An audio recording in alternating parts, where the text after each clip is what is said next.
Good morning, everyone. Today is Friday, February 14th. Happy Valentine's Day for those of you that choose to celebrate this day. So, I am back here today for the last day of this week and to read the last part of our book. So, this week I've been reading small parts, small passages of the 5 parts of our book. I started on Monday with the introduction, and then Tuesday was a small part of part 1, and then so on and so forth. So today I'm going to read I'm sure you will agree with me, a very important part of our book, part 4. Part 4 of our book is actually the practical guide. It's the how to treat PCOS with diet and intermittent fasting. So it was pretty hard for me to choose what part to read with you. I could have read one of the 50 recipes, and who knows, maybe I'll share some of those with you in the next 2 months. And that's right. Today is also the day, not just Valentine's Day, but it's also the day that we celebrate 2 exact months until the release of our book, the PCOS Plan. So today is the 14th of February, and our book will be released April 14th. So that's super exciting. I am sure I'm going to put a countdown. In fact, I think there is a countdown already on my Instagram. So here I am, and here I go. So I'm about to read a part of the book in the chapter that's called The Optimal Diet for PCOS. So of course that in this chapter we talk about diet, so what to eat, but also when to eat. And it starts off by talking about skipping snacks, and that I think you've already heard from us.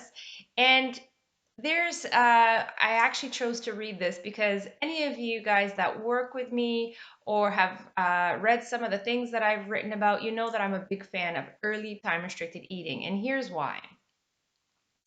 Eat earlier in the day. The exact same food will elicit different insulin responses at different times of the day. Studies show that the same meal taken at dinner, compared with breakfast, produces almost 30% more insulin effect. Food is more fattening when you eat it later at night because more of the food energy is directed towards storage rather than usage.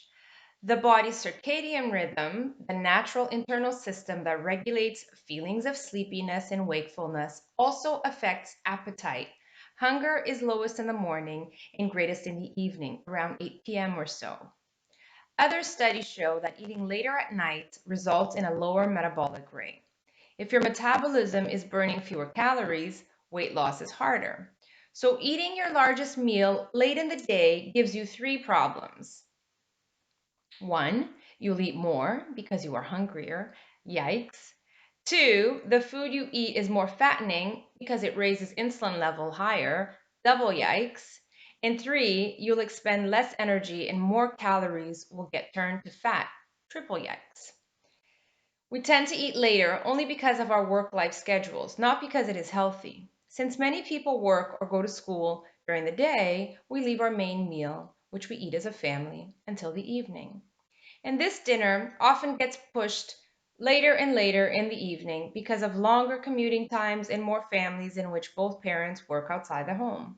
But understand that habitually eating later increases the insulin and therefore the fattening effect of food. So, of course, I, as well as Dr. Fung, fully agree that it's hard with the modern lifestyle that we live, and this, of course, applies to many PCOS women. It's hard to try to eat earlier in the day. However, it's a very important point that you should be at least aware of and making some efforts towards, just not just for you, but for your family as well, if you already have a family or when you have a family. So I'm very happy to leave this with you. The conversation doesn't end here. I'm sure I'll be back next week with some more goodies in celebration of our upcoming book. Thank you so much, guys, for all your wonderful feedback and for watching my videos. Take care.